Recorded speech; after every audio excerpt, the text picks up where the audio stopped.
अस्सलामुअलैकुम friends, I am doctor Nazia and welcome back to my channel. तो चलिए, बहुत सारी वीडियोस बना लिया होम्योपैथिक दवाओं के बारे में, और आज मैंने ये वीडियो लाई है आपके लिए स्पेशली होम्योपैथी से रिलेटेड, होम्योपैथिक प्रिंसिपल्स से रिलेटेड। और बहुत ज़्यादा कन्फ्यूजन और बहुत ज़्यादा मिसअंडरस्टैंडिंग लोगों के दिमाग में है होम्योपैथी से रिलेटेड, तो उसको आज मैं कोशिश करूँगी कि आपको क्लियर करूँ फैक्ट्स देके, यानी जो मिथ्स है फैले हुए हैं वर्ल्ड वाइड, उसको मैं क्लियर कर सकूं कुछ पॉइंट्स के साथ। तो देखिएगा, वीडियो को फुल वॉच करिएगा, आपके लिए यूज़फुल रहेगा। अगर आपके भी दिल में होम्योपैथी से रिलेटेड कोई कन्फ्यूजन है तो वो आज क्लियर हो जाएगा इस वीडियो में। तो वीडियो को फुल वॉच ज़रूर करिएगा, और अगर पसंद आएगा तो लाइक शेयर सब्सक्राइब ज़रूर कर दीजिएगा मेरे चैनल को। तो चलते हैं वीडियो की तरफ। तो होम्योपैथी एक्चुअली क्या है? Homeopathy is based on similar principles. तो होम्योपैथी इन्वेंट हुआ था 1796 में। जो हमारे फाउंडर थे, जो हमारे फादर ऑफ होम्योपैथी हैं, उनका नाम था doctor Samuel Hahnemann. He was a German physician. तो उन्होंने इन्वेंट किया था होम्योपैथी, क्योंकि उस टाइम उस ज़माने में बहुत ज़्यादा जो चल रहा था ट्रीटमेंट का प्रोसीजर, वो बहुत ज़्यादा तकलीफ़देह था पेशेंट के लिए, यानी कि बीमारी से ज़्यादा तकलीफ़ उसके ट्रीटमेंट में होती थी। यानी कि कोल्ड है, कफ है, थ्रोट पेन है, इतनी सी चीज़ के लिए भी वो ब्लड लेटिंग करते थे, यानी कि ब्लड को आपकी बॉडी से निकालना। तो ये बहुत ज़्यादा ख़तरनाक भी हो चुका है, बहुत सारे लोगों इसमें एक्सपायर भी हो जाते हैं, डेथ हो जाती है पेशेंट की। तो ये सारे प्रोसीजर उस वक्त चलते थे, वो भी बिना एनेस्थेशिया, बिना किसी चीज़ के, बहुत ज़्यादा ख़तरनाक चीज़ें थी। तो उस वक्त इन्होंने, जर्मन फिजिशियन जो सैमुअल हैनेमैन है, इन्होंने सोचा मैं कोई ऐसी चीज़ इन्वेंट करता हूँ, कोई ऐसी पैथी जो बहुत ईजीली, बहुत प्यार से पेशेंट को ठीक कर सके, और पेशेंट को तकलीफ़ और ज़्यादा ना हो, और ज़्यादा बढ़े ना तकलीफ़। तो उन्होंने तब ये होम्योपैथी इन्वेंट किया। तो ये बहुत ज़्यादा आजकल जो है, आज की जो जनरेशन है, आज का वक्त जो है, इस वक्त होम्योपैथी बहुत ज़्यादा न्यू हाइट टच कर चुकी है। आप यकीन नहीं करेंगे, ग्लोबल मार्केट जो है, इसका वैल्यू हो चुका है होम्योपैथी का अराउंड $17 बिलियन, यानी काफ़ी ज़्यादा है, बहुत ज़्यादा वर्ल्ड वाइड स्प्रेड हो चुकी है। क्योंकि सब लोग इस मेडिसिन की तरफ इसलिए आ रहे हैं क्योंकि इजीली अवेलेबल हर जगह है, और बहुत ज़्यादा इफ़ेक्टिव है, और बहुत सेफ़ है। तो ये कुछ पॉइंट्स हैं जिसके वजह से आ रहे हैं। लेकिन मैं ये नहीं कहूँगी कि बाकी पैथीज़ गलत है या बुरी है। हर पैथी अपने लिए इम्पोर्टेंस रखती है। हर पैथी, यानी चाहे वो आयुर्वेदिक हो या यूनानी मेडिसिन हो, एलोपैथिक हो, सर्जरी, हर चीज़ जो है वो अपनी जगह ठीक है, अपनी जगह ज़रूरी है। और हर पैथी का लिमिटेशंस है, हर पैथी की एक हद है। तो इसलिए कोई पैथी भी बुरी नहीं है, हर पैथी ज़रूरी है इस वर्ल्ड में होना। तो इसी तरह से होम्योपैथी भी इस वर्ल्ड में होना ज़रूरी है, और बहुत ही अच्छी पैथी है हमारी। तो इसके बारे में मैंने आपको कुछ बेसिक बता दिया है। अब आते हैं मेन पॉइंट की तरफ। जो मिथ्स है, जो कन्फ्यूजन है, उनको क्लियर करते हैं एक एक करके। तो सबसे पहला मिथ जो है उसके बारे में बात करते हैं। तो सबसे पहला मिथ जो है वो ये है कि जैसे मैं अभी जो आपको मिथ्स बताने जा रही हूँ, वो अकॉर्डिंग टू सर्वे है, जो आजकल बहुत ज़्यादा ग्लोबली क्वेश्चंस है, वो मैं अपने से बना के नहीं, जो सारे क्वेश्चंस अवेलेबल है गूगल में, उसको मैं बता रही हूँ, आपको क्लियर करने जा रही हूँ, जो बहुत ज़्यादा लोगों के अंदर कन्फ्यूजन है उसको। तो सबसे पहला मिथ जो है वो ये है कि होम्योपैथी मेडिसिन बहुत ज़्यादा एग्रवेट कर देती है सिम्टम को, बहुत ज़्यादा तेज़ी से बढ़ा देती है, उसके बाद वो उसको ठीक करती है। ये एक मिथ है। लेकिन एक्चुअली फैक्ट ये है कि ऐसा कुछ भी नहीं है। होम्योपैथी मेडिसिन्स आपके सिम्टम्स को बढ़ाती नहीं है, और ज़्यादातर कंडीशंस में वो ठीक ही करती है मोस्टली। लेकिन कुछ कंडीशंस ऐसी हैं जैसे कि सप्रेस्ड कुछ इरेप्शंस हैं आपके बॉडी में, कोई स्पेशली स्किन डिजीज़ेज़ में देखा गया है कि कुछ दूसरी मेडिकेशंस या कोई टाइम स्पेन ज़्यादा होने की वजह से कुछ सप्रेस हो चुकी हैं चीज़ें, उनको निकालना भी बॉडी से बहुत ज़रूरी है, क्योंकि वो दवाओं से सप्रेस की गई है, इंजेक्शन से सप्रेस की गई है। तो जब तक वो बॉडी में उभर के बाहर नहीं आएगी तो उसे हम ट्रीट नहीं कर सकते। तो वो इस तरह से वो होम्योपैथी कुछ सिम्टम्स को बढ़ाती है, एग्रेवेट करती है, लेकिन एक हद तक, एक लिमिट तक, और वो भी वही सिम्टम जो ऑलरेडी सप्रेस हुए थे पर्सन में। तो ये भी निकालना भी ज़रूरी ज़रूरी है। अगर हम सिर्फ सुपरफिशियली जो सिम्टम्स है उसको ट्रीट कर देंगे तो अंदर से बीमारी तो रहने वाली है पेशेंट के अंदर ना, तो वो फिर बाद में तकलीफदेह हो सकती है बहुत ज़्यादा और बढ़ा सकती है बीमारी को। तो कुछ हद तक ये पॉइंट सही है, लेकिन ये कि कम्प्लीटली सही नहीं है, ओनली इन सर्टेन केसेस ये पॉइंट सही है। नेक्स्ट पॉइंट की तरफ आते हैं। सेकेंड पॉइंट और सेकेंड मिथ ये है कि homeopathic doctors have no scientific background. तो ये चीज़ सही नहीं है। फैक्ट ये है कि homeopathy is recognised by World Health Organization as the second largest therapeutic system of medicine. तो जब हु ने यानी वर्ल्ड हेल्थ ऑर्गेनाइजेशन ने इसको रिकॉग्नाइज़ किया है तो ये ऐसा हो ही नहीं सकता है कि ये कोई साइंटिफिक बैकग्राउंड है ही नहीं, ऐसा नहीं है। इनफैक्ट क्वालिफाइड डॉक्टर्स होते हैं हमारे, वो लोग प्रैक्टिस करते हैं होम्योपैथी। पूरा कोर्स होता है होम्योपैथी का, वो किया जाता है, उसके बाद प्रैक्टिस की जाती है।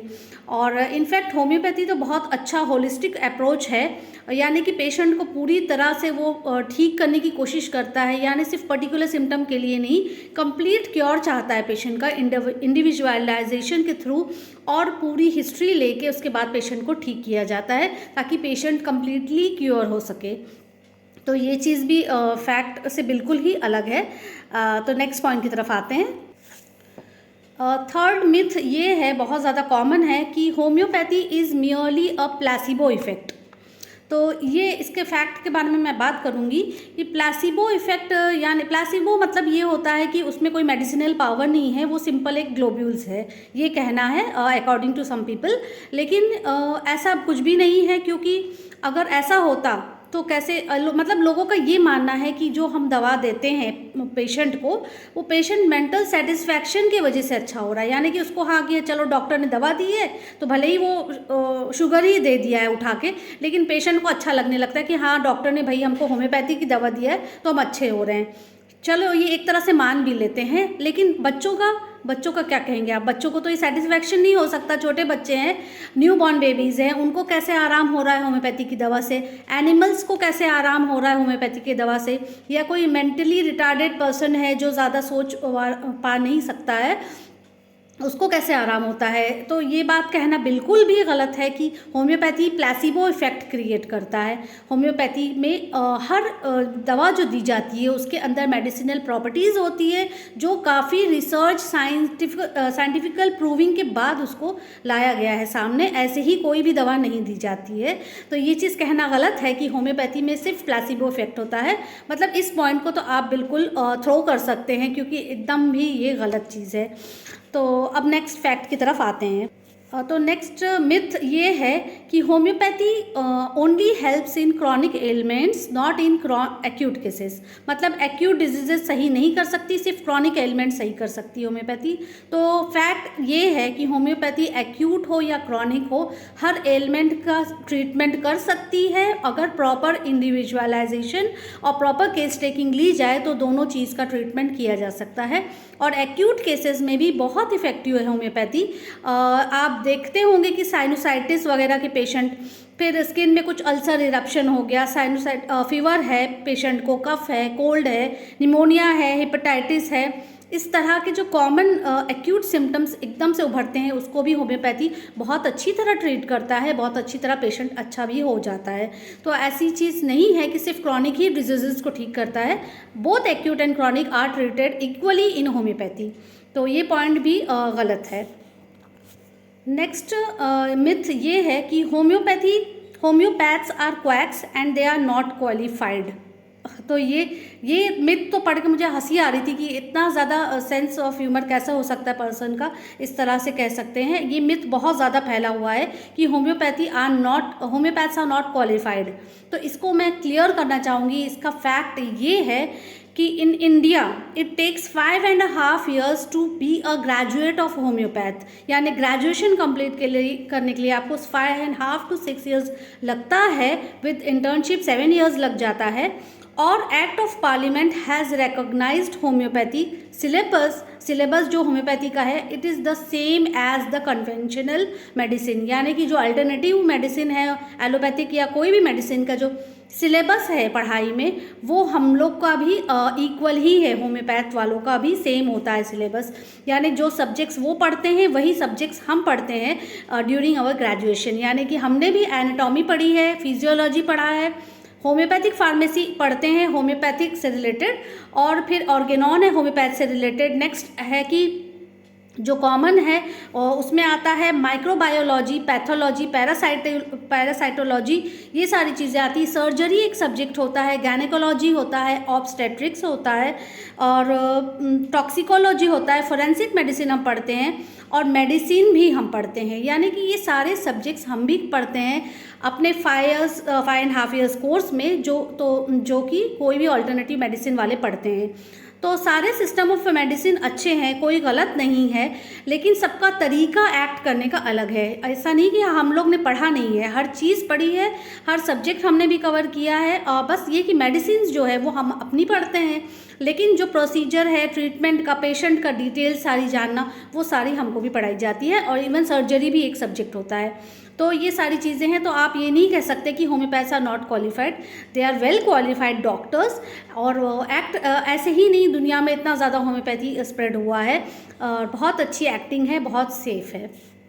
अच्छा, एक लास्ट मिथ के बारे में मैं बात करती हूँ, और बाकी मैं दूसरे नेक्स्ट वीडियो में कवर करूँगी क्योंकि काफ़ी लेंदी हो जाएगा वीडियो। तो एक मिथ और ये है कि homeopathy is very slow to act. तो फैक्ट ये नहीं है, हाँ एक्यूट केसेस में तो बहुत अच्छा काम करती है, बहुत फास्ट एक्टिंग है होम्योपैथी, लेकिन कुछ क्रॉनिक केसेस ऐसे होते हैं जो बहुत लॉन्ग स्पैन ऑफ टाइम से चल रहे हैं पेशेंट में, तो उसको टाइम लगता है ट्रीटमेंट में, एक्सटेंडेड टाइम लग जाता है, क्योंकि जाहिर सी बात है जो चीज़ काफ़ी दिन से आपकी बॉडी में है उसको पूरा तरह से निकालना, ख़त्म करने में होम्योपैथिक ग्लोब्यूल्स को, होम्योपैथिक पिल्स को टाइम लगेगा, इस वजह से थोड़ा सा टाइम लग जाता है। वो भी पेशेंट को बता दिया जाता है कि भाई आपको 3 से 6 महीना लग सकता है ट्रीटमेंट में, तो ये चीज़ है। और एक्यूट केस में तो वो इमीडिएट फॉरन रिलीफ होता है, इवन हम पाउडर में डिस्पेंस करते हैं मेडिसिन या डायरेक्ट मदर टिंचर टंग पे देते हैं, बहुत अच्छा एक्शन है, बहुत अच्छा रिस्पांस देती है। तो ये सारी चीज़ें मिथ है, फैक्ट नहीं है, फैक्ट कुछ और होता है, इसलिए मैंने कुछ पॉइंट्स कवर किए हैं आज के वीडियो में। होप करती हूँ कि आपको वीडियो पसंद आई होगी और समझ में आया होगा। और भी कोई क्वेरी है, कोई क्वेश्चन है, कोई कन्फ्यूजन है तो आप मुझे ज़रूर मैसेज कर सकते हैं, व्हाट्सएप पे मुझे कांटेक्ट कर सकते हैं। और बाकी और भी सारे मिथ्स हैं, काफ़ी सारे 8-9 मिथ्स और ज़्यादा हैं, वो उनको मैं नेक्स्ट वीडियो में पार्ट 2 में कवर करूँगी। तो आप मुझे बताइएगा आप पार्ट 2 देखना चाहते हैं या नहीं देखना चाहते हैं, और कौन सी टॉपिक पे होम्योपैथिक मेडिसिन देखना चाहते हैं। तो फिर मिलते हैं नेक्स्ट वीडियो में। लाइक शेयर सब्सक्राइब चैनल को ज़रूर कर दीजिएगा, बेल आइकन प्रेस कर दीजिएगा अगर नहीं किया हो तो take care, go for homeopathy. अल्लाह हाफिज़।